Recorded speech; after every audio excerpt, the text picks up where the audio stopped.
ದಕ್ಷಿಣದ ಮಾದಾಪಟ್ಟಣದಲ್ಲಿ ಏನು ಕಾರ್ಮಿಕರ ಮೇಲೆ ಬಂಡೆ ಉರುಳಿ 9 ಜನ ಕಾರ್ಮಿಕರು ಬಲಿಯಾಗಿದ್ದಾರೆ. ಇದರ ಹೊಣೆಯನ್ನು ಸರ್ಕಾರ ಹೊರಬೇಕು.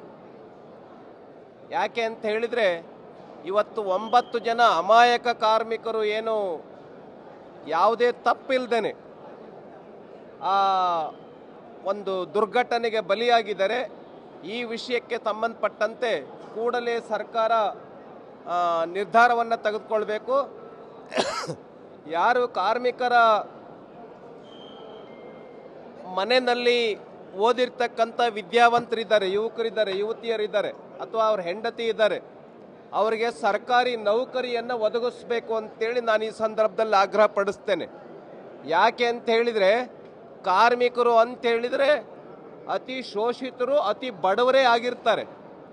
ಹಾಗಾಗಿನೇ ಕಾರ್ಮಿಕರು ಆ ಒಂದು ಗಣಿಗಾರಿಕೆ ಕೆಲಸದಲ್ಲಿ ಇದ್ದಾರೆ. ಕೂಡಲೇ ಸರ್ಕಾರ ಧಾವಿಸಬೇಕು.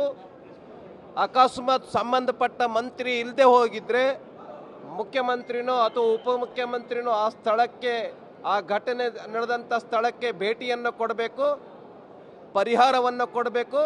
ಜೊತೆಯಲ್ಲಿ ಸರ್ಕಾರಿ ನೌಕರಿಯನ್ನು ಆ ಮನೆಗೆ ಒದಗಿಸ್ಬೇಕು ಅಂತೇಳಿ ನಾನು ಆಗ್ರಹ ಪಡಿಸ್ತೇನೆ. ಈ ಒಂದು ಘಟನೆಗೆ ಸಂಬಂಧಪಟ್ಟಿರ್ತಕ್ಕಂಥ ಗಣಿಗಾರಿಕೆ ಮಾಲೀಕರು ಯಾರಿದ್ದಾರೆ ಅವರನ್ನು ಕೂಡಲೇ ಬಂಧಿಸಬೇಕು ಅಂತೇಳಿ ಈ ಸಂದರ್ಭದಲ್ಲಿ ನಾನು ಆಗ್ರಹ ಪಡಿಸ್ತೇನೆ. ದಕ್ಷಿಣದ ಮಾದಾಪಟ್ಟಣದಲ್ಲಿ ಏನು ಕಾರ್ಮಿಕರ ಮೇಲೆ ಬಂಡೆ ಉರುಳಿ 9 ಜನ ಕಾರ್ಮಿಕರು ಬಲಿಯಾಗಿದ್ದಾರೆ. ಇದರ ಹೊಣೆಯನ್ನು ಸರ್ಕಾರ ಹೊರಬೇಕು. ಯಾಕೆ ಅಂತ ಹೇಳಿದರೆ ಇವತ್ತು 9 ಜನ ಅಮಾಯಕ ಕಾರ್ಮಿಕರು ಏನು ಯಾವುದೇ ತಪ್ಪಿಲ್ದೇನೆ ಆ ಒಂದು ದುರ್ಘಟನೆಗೆ ಬಲಿಯಾಗಿದ್ದಾರೆ.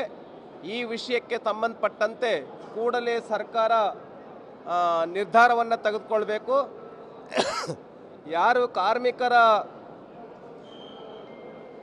ಮನೆಯಲ್ಲಿ ಓದಿರ್ತಕ್ಕಂಥ ವಿದ್ಯಾವಂತರಿದ್ದಾರೆ, ಯುವಕರಿದ್ದಾರೆ, ಯುವತಿಯರಿದ್ದಾರೆ, ಅಥವಾ ಅವ್ರ ಹೆಂಡತಿ ಇದ್ದಾರೆ, ಅವರಿಗೆ ಸರ್ಕಾರಿ ನೌಕರಿಯನ್ನು ಒದಗಿಸ್ಬೇಕು ಅಂತೇಳಿ ನಾನು ಈ ಸಂದರ್ಭದಲ್ಲಿ ಆಗ್ರಹ ಪಡಿಸ್ತೇನೆ.